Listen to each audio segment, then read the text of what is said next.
শুভ সকাল, সবাই কেমন আছো?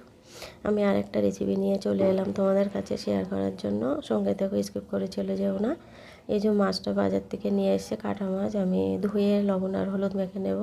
কড়াইতে তেল দিয়েছি, তেলটা গরম হয়ে গেছে। মাছগুলো এবার একটা একটা করে তেলের মধ্যে দিয়ে দেব।